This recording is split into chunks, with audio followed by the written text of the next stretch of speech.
자, 오늘 본격적으로 좀 얘기를 나눠볼 텐데 굉장히 그 댓글들이 친권력적인 분이 많았어요. 평소 때 좀 위압적인 느낌으로 직원들을 대하는 경향이 있지 않을까. 아, 전혀 그렇지 않고요. 아마 저는 100% 자발적이었다 이렇게 생각하고 있습니다. 아까 그 막 찌르시던 건 그거는 밥 사주겠다고. 밥을 사주겠다고 네. 찌르셨군요. 옆구리를 밥 사줄 때 찌르시는 걸로. 네. 알겠습니다.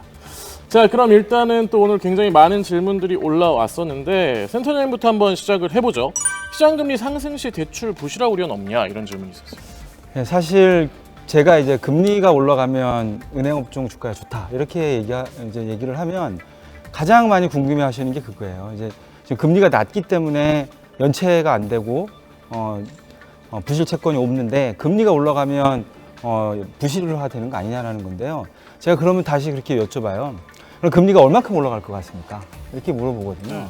그러면 보통 많이들 얘기하시는 게 뭐 한 10에서 20bp 이 정도 얘기를 하세요.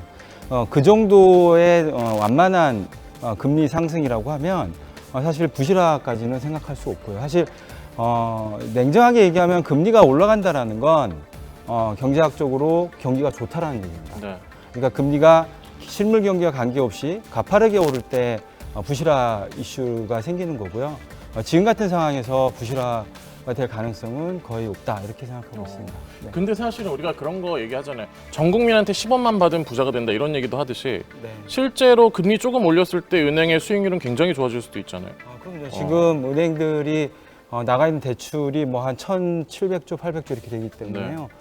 그거는 은행들의 수익성에는 굉장히 큰 도움이 될 수 있어요. 개인적으로 제 수익성이 굉장히 안 좋은 다른 쪽으로 빚이 많아서. 알겠습니다. 네. 자, 이어서 보험 관련된 질문인데요. 사람들이 무슨 말을 해도 웃질 않아서 관객이 없으니까 제가 어느 타이밍에 무슨 말 하는지 인식을 할 수가 없어요. 자, 내년 손보호계 실손보험료 인상, 실손 청구 간소화 등 실손제도 개편이 예정돼 있는데 제도 개선 영향 어떻게 보시는지? 보험료 인상, 그다음에 제도 개선이 당장 내년에 실손 손해율에 미치는 영향은 극히 제한적이다라고 우선 결론을 내릴 것 같고요. 네.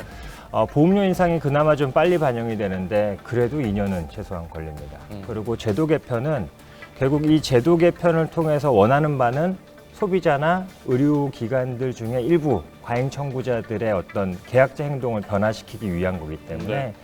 중장기적인 관점에서 좀 접근을 해야만 된다라고 이제 생각을 하고 있습니다. 알겠습니다. 질문으로 넘어가 볼게요. 수소 가격 정말 낮아질 수 있을까 이런 질문이 있어요.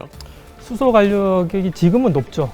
그러니까 근데 그거는 신재생 에너지는 다 마찬가지인 것 같거든요. 그러니까 네. 태양광도 비싸고 그러니까 화석 연료가 가장 싸다는 건 다는 사실이 않습니까? 근데 태양광이 점점 발전 효율이 높아지면서 단가가 낮아지고 있고 수소도 일단은 지금 높습니다. 그러니까 기름값보다 비싼데 정부도 그렇고 글로벌 트렌드가 그걸 낮추겠다는 거고요. 네. 그리고 어찌됐든 간에 생산을 규모의 경제화돼서 싸게 만들고 그리고 운송 방법을 좀 더 좀 간소화하거나 기술을 개발해서 그러니까 규모의 경제화되면 이게 싸지잖아요. 그러니까 10년 전 전기차 처음 나왔을 때는 전기차 배터리 비싸다 그랬거든요. 네. 근데 지금 보시면 전기차 나오는 거 뭐 보조금을 받긴 하지만 합리적인 가격으로 떨어지지 않습니까? 수소도 그렇게 되는데 이제 우리나라도 마찬가지고 기업도 마찬가지고 이제 경험이 있는 거예요. 전기차나 다른 신재생 에너지에서 수소는 그 속도가 좀 빨라지지 않을까 그렇게 기대를 하고 있고요. 실제 정부 발표를 보더라도 뭐 킬로당 뭐 한 10년, 20년 지나면 지금의 반 가격 정도는 간다. 네. 그런 발표를 좀 저도 보고 있습니다.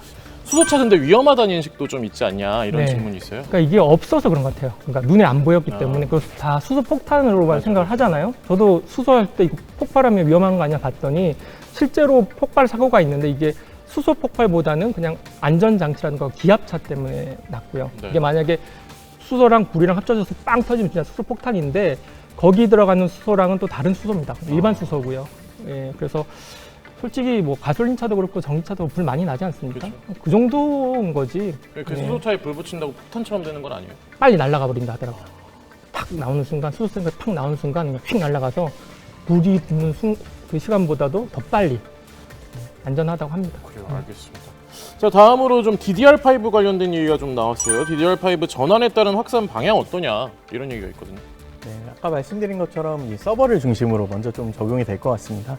저희가 뭐 가정에서 사용하는 일반 PC 같은 경우에는 저희 뭐 컴퓨터 사용하실 때만 잠시 사용하시는 거지만 저희가 사용하는 뭐 인터넷 사이트들이나 이런 데이터 센터 네. 그리고 서버들 같은 경우에는 24시간 돌아가기 때문에 오히려 이 운영 비용에 굉장히 민감하고요.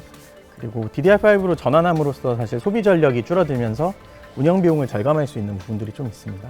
그래서 서버용부터 순차적으로 도입이 시작될 거다라고 보고 있습니다. 또 이번에는 라이프 앤 스타일 쪽인 것 같아요. 젊은 층 건기식 소비가 늘어나게 된 구체적 원인이 있다면 뭐가 있을까요?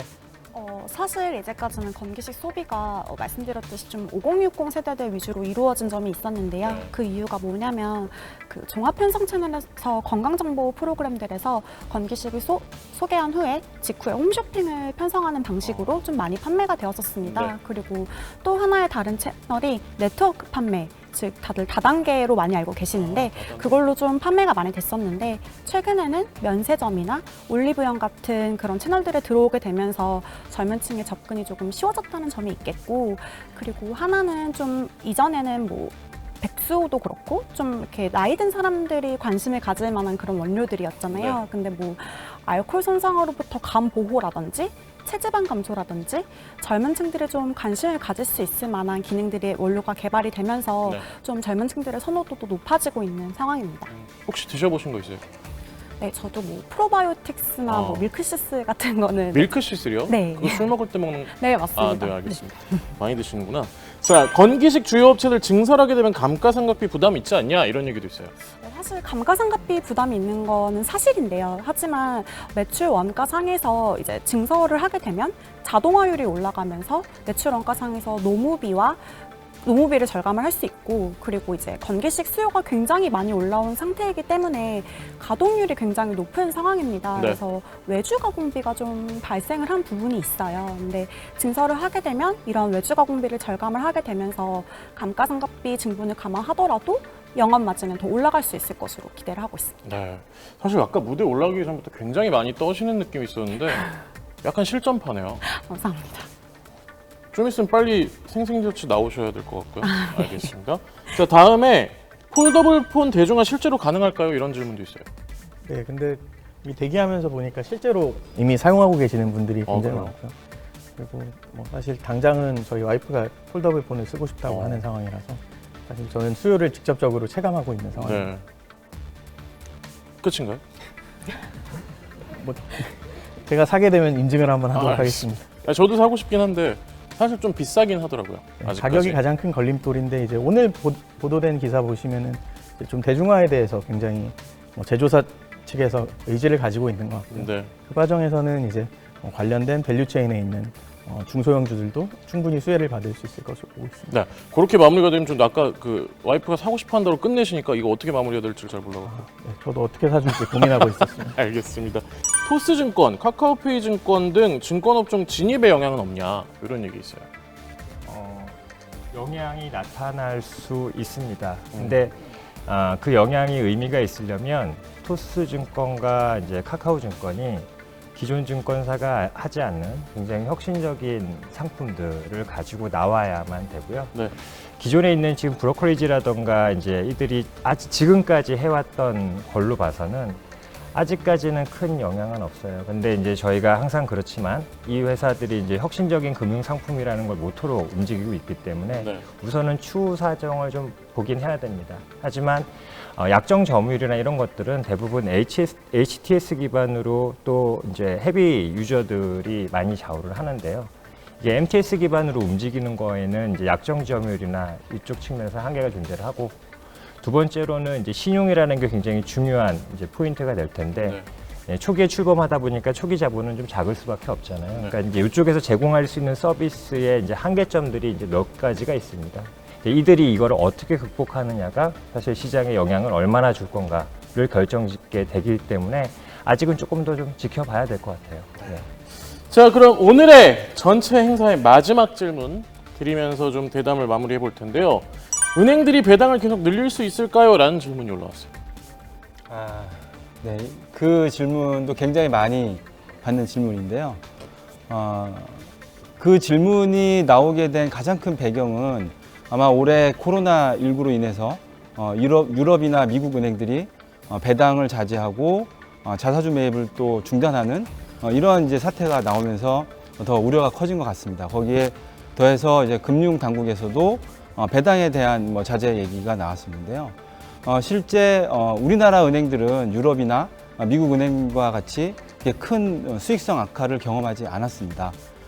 그리고 자기 자본 비율 같은 경우에도 전 세계에서 가장 높은 수준입니다. 그래서 지금 정부의 어떤 뭐 규제라든지 정부의 자제 권고 등이 있지만은 은행들이 배당을 늘려야 된다라는 그런 방향성은 크게 바뀌지 않고 있고요. 더욱이나 지금 3분기까지 실적을 보면 작년보다도 이익이 늘어나는 은행들이 있습니다. 그래서 그런 경우에는 배당 성향을 유지한다라고 해도 주당 배당금이 더 늘어날 수 있고, 그래서 지금 은행주의 배당 투자로서의 매력은 여전히 유효하다 이렇게 생각하고 있습니다.